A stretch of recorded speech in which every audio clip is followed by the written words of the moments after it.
We're giving you a shout out from the Stereo MCs. Happy birthday, man. How do you look back on the time working together and all the albums you've made? Well, it's just part of you. Everything's part of you, you know. Memories have a weird way of seeming timeless. You know, sometimes I still feel like a kid. Yeah. You know what I mean? It's like, it's very weird. And I see my children growing up and you're thinking, boy, they were babies 5 minutes ago. It's like, it's all just part of your life, you know, and you're making fresh things all the time. And really, I try to concentrate more on, it's difficult a lot of the time, but just concentrate more on what's going on now, you know. And that's the great thing about doing our live stuff now. It's really worth just being there for the moment that you're doing it, because, you know, we've got to keep telling myself we've got a new record coming out, man. It's unbelievable, you know. It's like, boy. Yeah, it seems like you're so satisfied with it that it like starts a new life already. Like starts. Yeah, I mean, you know, really with the whole new setup, it feels like we just want to keep going, you know, and just in a way, just build it like we built it from when we started. Right. You know, it's not like it doesn't feel like oh, this is the 5th album and you know, time to kind of go and, you know, do whatever you do when you don't make music anymore. It feels like the start of something, you know. Cool. Yeah, with Connected, you became famous all over the world. Is it sometimes a burden that you had a huge hit back then and people maybe expect another Connected, or it could never be a burden, you know, because we put love into that music and it's given us love back, you know what I mean? It's like, I think the more we go on, the more you realise that what it's about is just continuing making music, and we're not the sort of group that is just reliant on whether we've had a smash hit every 6 months, you know what I mean? It's been about the music, and hopefully people can appreciate that. And because we're kind of a little different, I think people can appreciate the fact that that was just part of a body of work, you know what I mean? And it's everything else is as relevant in the sort of general sort of makeup of what makes us what we are. Isn't it you play in the studio? You also work with other musicians, is that right? Some singers. She's like on one of the last songs, in a really cool soul song. Don't know exactly what. Yeah, The Fear. Yeah, we had a bit of music that Rob had put down, like a guitar track and stuff, and it was around for a couple of months, and we didn't have a vocal for it. And we'd heard a record by Stephanie McKay, the record she did on her own, and we just thought it'd be nice to try approaching some different people, and we sent her the track. She said she really liked it. Then she was singing with touring with Amp Fiddler, and they were touring in England. She came down and put the vocal down, and we kind of worked on the track a bit after that, developed it a bit more, and it just adds to the kind of journey of the record, you know, because originally I think we did sort of have plans that maybe we'd kind of have some different guest vocalists on the record and make it in a way a record to do with Brixton and try and get different musicians from there. But I think we soon realised that we actually wanted it to be a Stereo MCs record with the vocals that are Stereo MCs, and so it just little bits just added to that dimension, you know, to give it a little bit more breadth. Okay. And you know, there was other singers that came down, you know, Kath, who sings with us always, did a bit of did some singing on tracks. There was another person who came down and jammed some of the tracks, like Set It Off, and you know, she put some nice vocals down, and that helped. It just helped develop the tracks and give it a different colour, you know. How is a day in the life of the Stereo MCs look like? How do you start a day working in the studio? Well, I get up pretty early every day anyway, you know. How old are they? My little boy Samuel is 7, and my daughter Rebecca's 5. All right, okay. So I'll take them both to school. Then I'll probably go for a swim, get a cup of coffee, go straight down the studio.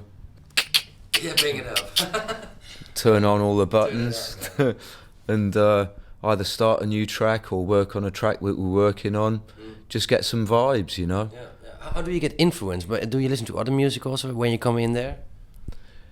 Sometimes, yeah, because we're getting new records all the time, you know. So, you know, it's all part of the same thing. So, you know, it's a matter of just listening to stuff, you know, making music, keeping yourself kind of healthy, and keeping on the ball of things. You know, it's like we've got to work together. You know, it's a partnership, and that's the way it works. You know, Nick will be thinking about some things, I'll be thinking about some things, and you know, everything I do to a degree is centered around what's going to make the music right and kind of help me maintain and keep my family going. You know what I mean? It's a sort of embryo that you just kind of think it's a purpose, and you got to follow the path and keep on it and have it retain some discipline. And you know, I'll go on till dinner time and maybe, you know, get some food with my family, and then sometimes I can work till, again, just come back and work till 4 or 5 in the morning, you know. But I can't do that every day because I'd only get 2 hours sleep a night, you know. Seems like that you became really average guys now. Like, okay, we're family minded. Is that right? Well, I mean, in the past, it's a very unusual occupation, so it's good to have some things in your life which are every day, you know. At the end of the day, it's like what we do is our work, and work's a good thing. It's a great thing, and it's just that our work is not it doesn't start at 9 and finish at 5. You know, you're totally involved with it, and the beauty of it is you can decide when you want to go and do it. The thing is, you want to do it most of the time. Yeah. So it's cool, really. Okay. Were there also first gigs already when this album with the new song? Did you play already gigs with these new songs? Yeah, we did. We started in Liverpool. We played a little club as a warm-up in Liverpool, where Liverpool's notoriously everybody's sort of mental and off their faces. You know, so it was a good place to start. You know, that was really exciting. Yeah. Is that a crazy place, Liverpool? Then? Yeah, people. Yeah, I think people like to go out and get rat-arsed. You know. Yeah. What's the first? Is there a video for Set It Off already? It's not quite finished yet, but we have shot a video for it. Yeah. Okay, what's it going to be like? Basically, we were driving around on the back of a truck around London. Cool. It was actually the night before the bombings. No way. I think we were actually driving around all those spots until about 5 o'clock in the morning. Yeah. But it was pretty cold actually. But you know, we started off in Brixton and then drove up round Piccadilly and then went up through the city and to all the tunnels like Blackwall Tunnel. Have you seen something about these bombings? Have you been around walking and seen something happen?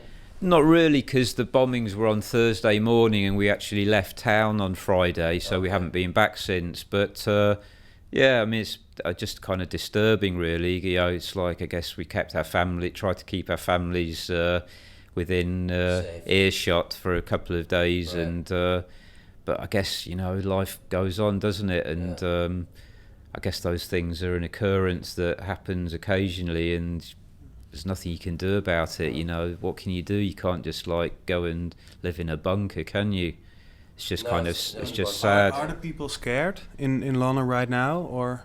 I think that, I mean, you know, it's like when the IRA were letting off bombs, you know, it does give you an edge of fear, doesn't it? But I think in general people kind of get on with their lives, really, and you know, it's sad, but it's part of society today, isn't it? Yeah, it is.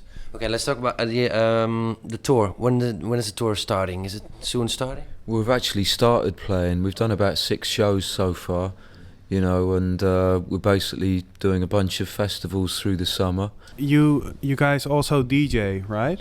Rock DJs a lot, yeah. What do you play nowadays?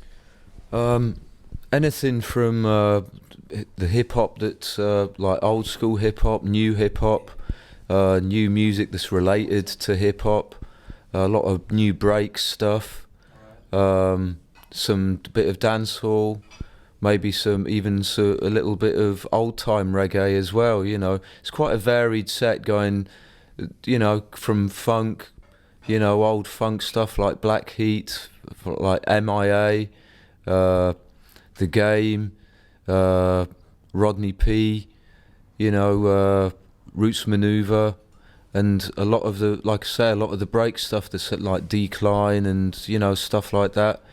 There's loads of really good music, old and new. You know, we try to mix it up so that it makes, so, you know, we try to keep the dance floor healthy, but introduce a lot of old flavours. You know, if we're playing a lot of breaks, we'll try and slip a cappellas over the top, you know, that so that it's, we can still, because I like there to be a dance hall vibe when we're playing, you know, not to be totally, because a lot of discos these days are very one tempo, you know, no vocals apart from little samples.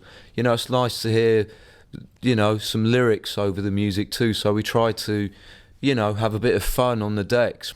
And what do you think? Do you think the music industry is, or the music scene is very healthy now at this time? A lot of good music, or was it better when you started? I think there's a lot of good music being made. There's always a lot of good music being made if you're interested. Yeah, I think the time when people say that, oh, music's crap now, it was great back in the day, it's just because they're bored with music. But from like the break stuff to, like Rob was saying, like things like Mir, which is kind of interesting, different kind of influences. But, you know, even some of the rock bands who are actually grooving now, like Kasabian and Franz Ferdinand, it's like why they kind of sound good is because they've almost got like a kind of dance groove in their music, you know, which is in a way how a lot of rock music's changed, because I guess this generation of people, of kids playing rock music, have really grown up with a quite dominant dance scene in the last 10 years, whereas before that it was a very rock orientated thing, and now it's kind of, they're kind of taking the influences of that but putting the more kind of live and the vocal stuff on top of it. So, you know, it's actually more of a melting pot now than it's ever been, I think, and somehow audiences are much more responsive to the differences in music and how they can all sort of work together, you know what I mean? Audiences are much more open-minded, I think, now.